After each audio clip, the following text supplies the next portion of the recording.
I would like to welcome Dr. Sebaaly to Ed Talk with Mary, and we're ready to learn and benefit from all your insight in digital learning and the education after pandemic. Thank you, Mary. Hello, everyone. If we want to ask about what happened to education after March 2020, okay, in a few maybe ways of few things that happened with COVID, how is the education going now? Okay, in Lebanon, we have a historic educational system which has a lot of legacy, a lot of good brand, so to speak. However, in the past 20 or so years, there was no development on the curriculum or on the methodologies that are being delivered in schools, and therefore in teachers training and so on. And teachers were almost banned from talking about online learning or blended learning. So that was something considered as a futuristic thing that will come one day, but it's not necessary now, and we don't have to worry about it. And this has resulted in a major shock in last March, when all the schools worldwide had to go online. Our teachers were not prepared. I'm talking about the majority. Of course, there are some minority, few number of schools who are somehow developed more than the general or average. And anyway, in the Lebanese public and private school system, there are different levels. I'm talking about the overall landscape. It was not prepared, neither at the teachers level, nor at the national level, because our curriculum is old, and there were plans before COVID to develop some kind of modern competency-based curriculum with an interactive content that comes with it, as well as there was a major issue in the infrastructure and the last mile, what we call the last mile, or the accessibility of the students, because not all the students have the same devices and connectivity and so on at home. And this created a major equity problem. And this major equity problem is now under major test, because the big assumption that the ministry has done and the decision to bring everyone into a similar large stake exam, final exam for both grade 9 and grade 12, this will be a major test if it happens, because many things might result or might force it not to happen. But this is a major issue, because when you have this official exam will put the entire system in front of a major challenge, because of the variety of levels and the equity problems that we had. Some students in some public schools or some weak private schools did not have the chance to do enough work. And now we are counting on the fact that we are bringing them back to school in order to take some face-to-face sessions before they can sit for an exam. I mean, this is a very weak model. And in my personal opinion, last year should have been a pilot for us to prepare for a better 2021 academic year, which is the current academic year, which did not happen. There were few things that were badly needed. One is to provide all the schools with some kind of digital content, to provide teachers training, to provide a methodology which shows any teacher how to transform conventional education into blended or online. Because the worst thing you might do is to tell the teacher, come on Zoom or Meet or Teams and do what you used to do in class. while everyone is turning off their mics and cameras and they're somewhere else. So this created a lot of pressure on the teachers. The lack of central vision or strategy or even major plans, and the lack of support from the ministry and probably the center of from CERN resulted in the fact that the front end fighter was the teacher, and the whole responsibility was put on the shoulders of the teachers, while at the same time, as you know, many of the private school teachers were not fully paid on time and all this stuff. So all these, plus the problem of infrastructure and high internet cost per month, plus the problem of last mile, which is the accessibility of the students at home. Plus, one thing that we don't usually talk about, because the mentality of crisis management at the government level or even at international organizations level is always meant to look at short-term crisis and not long-term crisis. Nowadays, when you have remote working, remote teaching, online learning, and so on, it is the responsibility of the school or of the organization to look at the well-being of the learner or of the teacher, including what kind of space do they have at home, whether they have a comfortable, silent, decent space that they can sit and learn and so on, because this is part of the learning ecosystem in online education, and therefore it's part of the school's responsibility to look after this, even for poor families which have 4 or 5 children or maybe 3 children in a very small place and everyone is online and all this stuff. These challenges could have been faced in a better way if we were better prepared, at least in the past 10 years, and if had the ministry allowed the schools and the teachers and the researchers at universities to try different types of online and blended learning and the different types of utilizing technology in learning and teaching, things would have been much better. And I believe this is what happened to few schools. I was following up with different schools who used the 2020 when March as a pilot study. So they did their ways, and then they involved parents, they involved students, they involved teachers, and everyone had their feedback. So they came up with this model of what suits that school.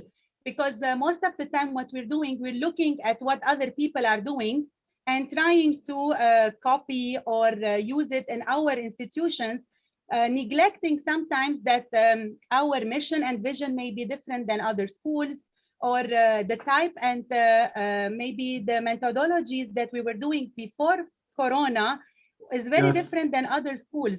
So we're neglecting a lot of things.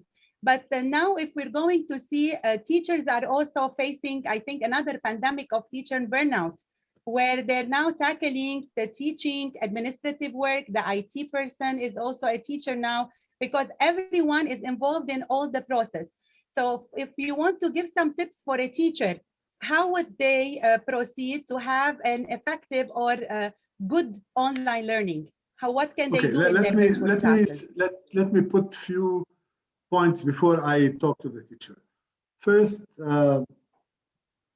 of course, we have to invent our own new normal.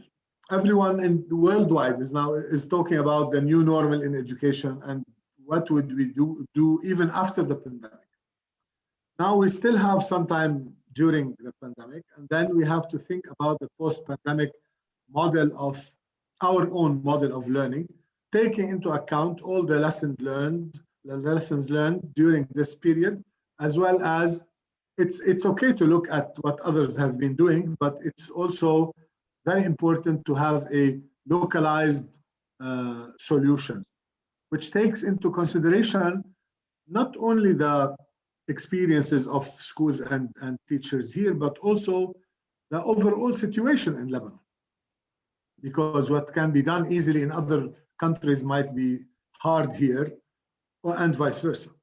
So the second point that I would like to mention is that in many schools, not only few top schools, in most of the schools where students have had access to the online learning, teachers were doing an extraordinary job, in my opinion.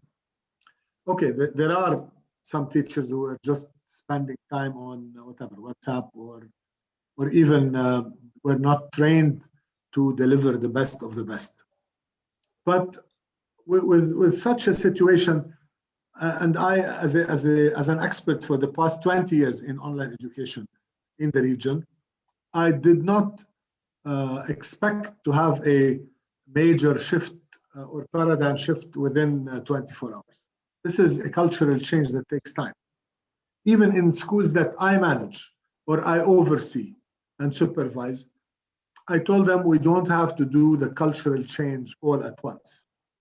We just need to keep pushing, keep improving during the year. Because one major point that many experts and schools disregard is that the teacher and the student are human beings, learning human beings, and they learn and they gain experience from the beginning of the year till mid-year or till the end of the year. They have a different set of skills that they have gained.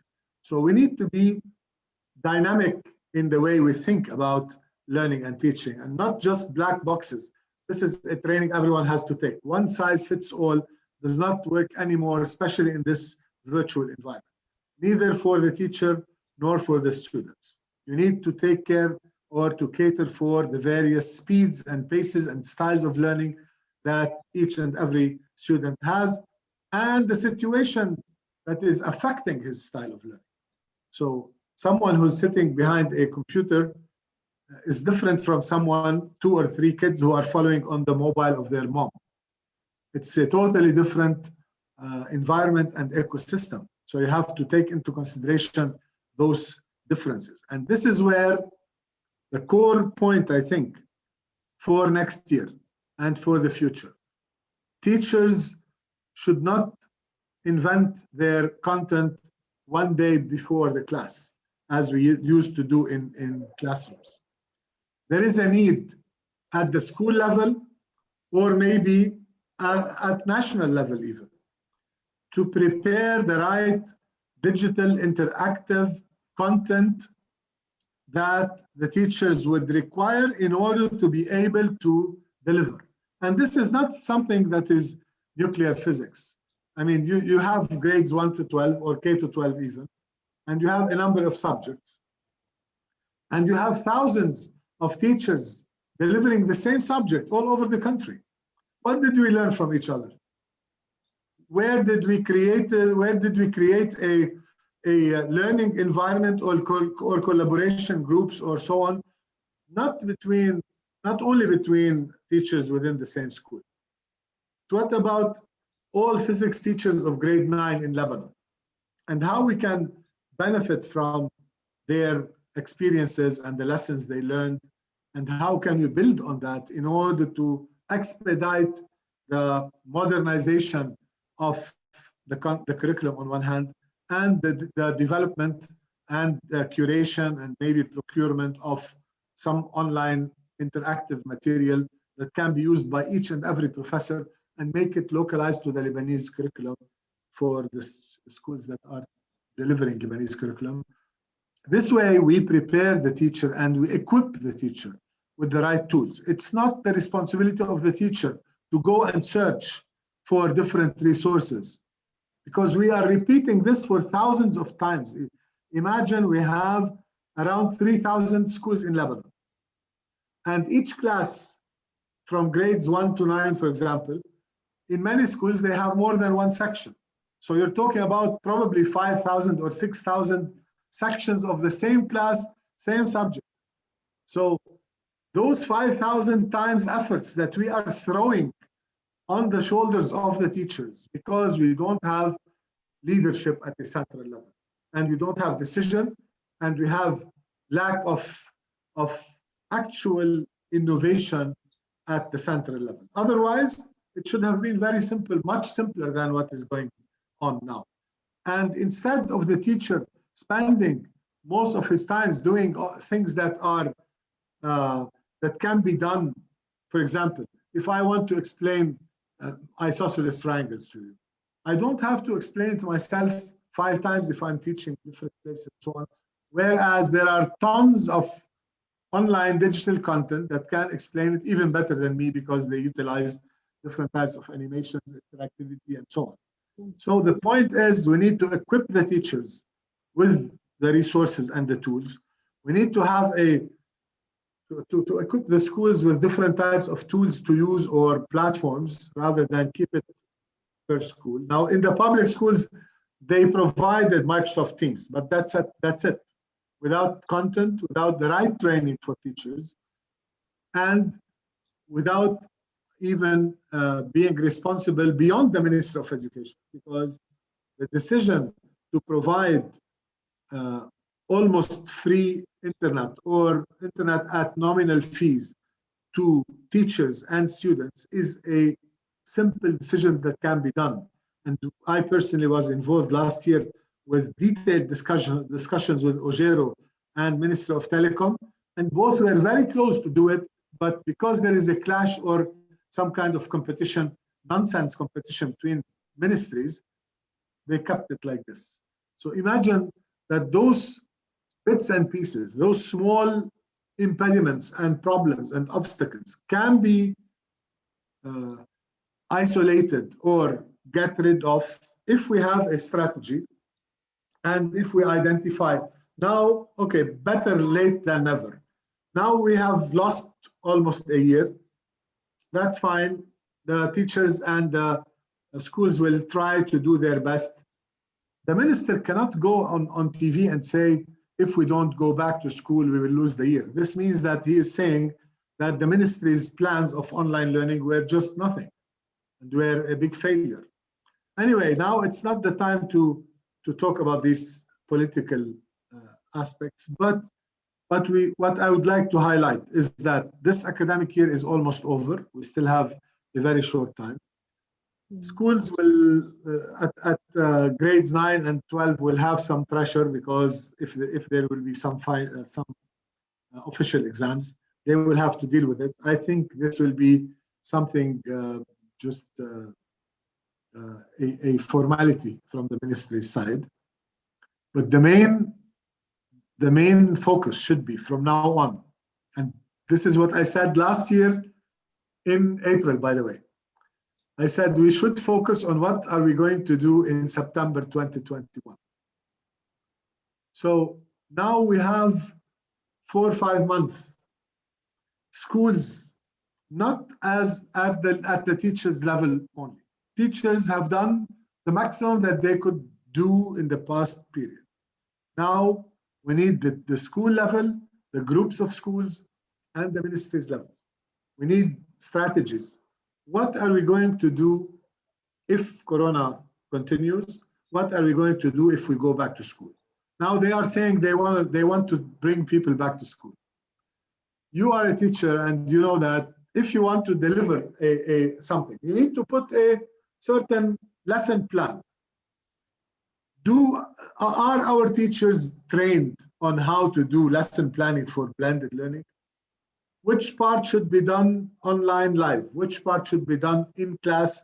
Which part should be given as an assignment or asynchronous online learning? And do all our schools or all our teachers have similar access to the same resources and platforms and so on? No, the answer is no. Did we solve the last mile problem? No. Do we have enough, let's say, internet connectivity with nice quality at nominal fees? The answer is no. Then what are you talking about? I mean, we've been there for 2 years almost. We didn't see any real developments except logistical plans that are changed every now and then. We bring them back 1 day on, 1 day off, half time on, half time off, 1 seat on, 1 seat off. I mean, these are not academic plans. We lack academic leadership and vision and decision making. Although many people would say, well, we have a big problem, we don't have money, there is financial crisis. I agree that there are at least three pandemics, if not four, have hit Lebanon at the same time. Financial crisis, Corona, Beirut airport, and of course the lack of leadership that we have. So this cannot continue. And it's not only the teacher's responsibility. Now for the teachers, finally, I would say, the teachers should understand how to transform conventional education into online or blended, even after they go back to school after COVID. Technology is now becoming a major part of the learning process. The way classes were delivered, many times it was a very bad and weak way of learning and teaching because they copied what they used to do in class into Zoom or Teams or Meet or whatever. This is a very bad practice. You need to capitalize on the fact that students cannot or might not be able to be online at the same time with high quality connection. So you need to rely somehow on some kind of self-learning and asynchronous learning. Self-learning and asynchronous means you need to have some content. The content can be low tech, I call it.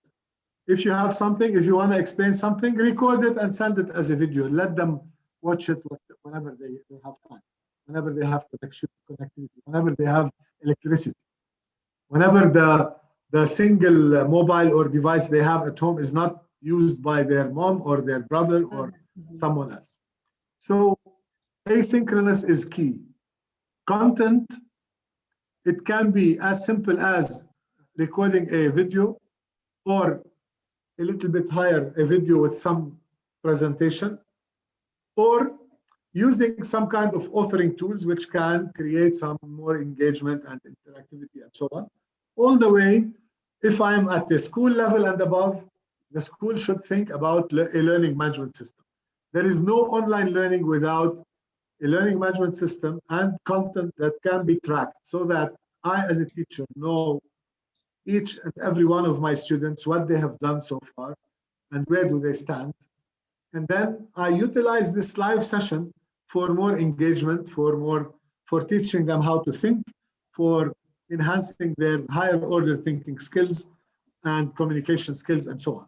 You can, even at very, I saw children and students at grade 2 or 3 preparing presentations and presenting them online in front of their colleagues in class for like 10 minutes and opening another 10 minutes or 15 minutes for discussion. You need to engage the learner. You need to engage the learner even in creating content. Many times, if you just want to throw the responsibility on the teacher's shoulder and tell them that you go and search for content for this topic, then okay, let's ask at higher grades, of course, grade 6 and above, let's ask the students to be part of this search process and to select some of the nice content that can be produced. And then, of course, the teachers need to be trained and supported to be able to create their own content using some authoring tools. There are plenty of free authoring tools out there. I know teachers are usually overloaded, especially with the current curriculum, which is mainly overloaded. But last year, they just cut it in half, and then they cut the half into half. So maybe they are now covering around 25% at best case. So the point is, content is king. If we don't have content, the teachers will suffer, and the teachers will do labor work. They will have to repeat the same thing many times for different groups. So content is king. Training the teachers on the methodology, not only technology. Everyone now knows how to log into Zoom and Teams and so on, or to share the basic features of online learning. Now, if you want to be a little bit more advanced, you need to use more features. in specific areas, but most importantly, you need to know when and how much of live online sessions you need to give versus face-to-face if it is available, versus online learning or group work or self-learning and so on. So all these are crucial, and teachers need to be planning from today what are they going to do during next year. Otherwise, we'll keep going down the drain. I think this is one of the biggest challenges for the teachers, because sometimes they're not knowing if this lesson is something that maybe I can do it in an online session, or it's better that I record a video and then send it to the learners. And from my experience currently with the online learning, there are a lot of students who weren't doing very well in active classes, real classes, because the teacher explained the lesson once. Now with the asynchronous learning, the student is having access to lesson explanation many times, and then parents are involved. Yes, at his own comfort, not necessarily Yes. from 10 o'clock to 11 o'clock. Yeah, and what also we were doing few surveys also in the different schools to see what is it that was working, and many parents were saying that the best scenario that was working for them is the let's say 75% of asynchronous materials, so that students are constantly have access to their learning tools at any time of the day. Plus, especially that some parents started working back, so the kids are at home alone and they're not entering in a live session. So it's causing some emotional stress for the kids as well, who are not able to sign in. I think you and I had a discussion last year, maybe this time, April maybe, and I told you synchronous should not be more than 30% of the overall learning process. We cannot rely 100% on synchronous because we will be losing too many things. And we are putting pressure on the parents for younger kids and on the students themselves, and this is a very weak way of learning and delivering, and we're going back to one-way communication most of the time. So very few teachers, and I have seen hundreds of recorded sessions. I can say probably 10% of the teachers know how to engage all the class. Maybe another 10 or 15% know how to engage some preferred students in class, or the ones who are vibrant. And the rest is just delivering to black screen. And the teachers themselves are frustrated. Now, of course, there are a lot of efforts that has been done. I keep repeating this. What I'm saying is not undermining the efforts that have been done by the teachers. They have done the maximum possible within the environment they are working with. You need to provide the teachers. Now you just said that the teachers, sometimes they don't know what to give online, what to give asynchronous, and so on. If they decide to give a certain topic asynchronous and they don't have the content, what should they do? And they would have to create the content themselves. So we are putting the entire school's function, or even ministry's functions, on the shoulder of that single teacher, knowing that in across the country, there are thousands or maybe hundreds of teachers doing the same thing and teaching the same topic to different groups of people without even communicating with each other except at very limited levels, and without the ministry capitalizing on this and or maybe CERT and producing something which will make their life easier.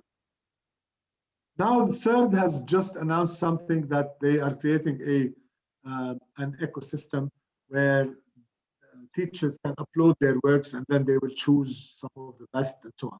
Great, that's a starting initiative, but we cannot do this ad hoc and from time to time. We need a strategy. What are we going to do with our educational system at a national level and at the school level? I think it is fair to say that it is a joint effort. It is joint effort, and we cannot neglect or exclude any part. And especially with the decisions that we're making, Teachers need to be really actively involved, because at the end, they are the ones delivering the lesson. They are the ones who are keeping the students motivated in the online sessions. They are the ones communicating with parents about the evaluations of the assessments of their children. So this is why I think this is really we need to create task forces, specialized working groups, focus groups, and so on, and get them engaged in a positive way, despite their financial crisis and the salaries and all this stuff. Yeah. But it will make their life easier if they collaborate with each other within the same school or across a couple of schools or at a wider level, in order to benefit from, in order not to repeat the same efforts. We are now repeating the same effort thousands of times. And one time on a TV show, I had a counterpart saying, I have, and he was a very conventional teacher, and he's saying, I have 40 years of experience. I told him, you have 1 year of experience, repeat it 40 times, because I didn't see anything new in the 40 years. So you're just repeating yourself for 40 times. We don't want to do that even in an online environment. And I think it is the minimum we can do for the upcoming generation. Our children are not like we used to be in the school, and the skills that they need for the future and the future careers and workforce is not the skills that we used to need or require. Now, and in our time, they used, yes, in our time, they education. teach us subject competencies or subject skills. So we learned math, physics, chemistry. Nowadays, you need to cater for 3 types of competencies that are needed in the market. First, the subject competencies, of course. You still need to teach math, physics, and so on. Second, you need to teach some core competencies that are badly needed in the marketplace, because the graduate will not work for life in the same subject, in the same area, in the same job. He might change even 2 or 3 careers during his lifetime. So you need to provide him with competencies that are called, and skills that are called transferable, which means they can go with him from one subject to another. If he studies engineering and then after 10 years he becomes a manager, he needs a different set of subject skills. But if we are talking about core competencies like critical thinking, creative thinking, problem solving, leadership, digital literacy, citizenship, collaboration, empathy, cooperation, all those can move with him for even to non-career activities in society. So you're building a better citizen, equipping them with higher order thinking skills that will help them succeed not only in any job they go to, but also in society. And the third type of skills that is badly needed nowadays is to learn how to learn. Because this person needs to become a lifelong learner, which means he needs to keep learning. It's not anymore a lifetime degree that we take and put behind, like I have done here. These degrees are obsolete. If I don't update my knowledge and skills and attitudes every couple of years, I used to say, when we started the first virtual university in the Arab world in 2002, I said each degree should have an expiry date.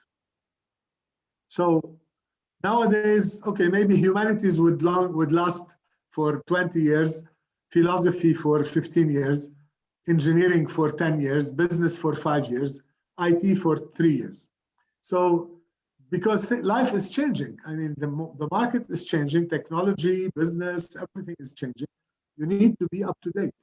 And nowadays, the international trend, which was applied by Google, the Googles and Apples and those innovative companies 10 years back, and now 2 years back, or even 1 year, almost 1 year back, the President of the United States announced that all job recruitments will not rely on the degree that you have, but will rely on the competencies that you know. So at Google, if they want to hire a developer, they don't ask, where did you get your degree from? But they will ask you, what do you know in whatever, Python or JSON or whatever, any new technology that is needed. Dr. Sebaaly, I think it is fair to say that to save this coming academic year, we need to join efforts. We need to support each other and support the teachers who are already doing amazing work and helping us make it through, because our learners deserve a better tomorrow and a better future, and we can do that through education. So thank you so much for giving us your really this insights and the tips that if we can follow, we can really be helping create better schools, and our schools should not be the same after the pandemic. We need to change as well as schools. So thank you so much for today. Thanks for your efforts as well. And this program, a special thanks for this program, because it opens a lot of doors for discussions and nice planning for the future, for a better future for our new generation. And our new generation is our main capital for our the future of our country and our economy. So it's no more an option to invest all what we have. The last pennies that we have need to be invested in education, because this is our only rescue for the future. Thank you so much. Thank you very much. Thank you. All the best.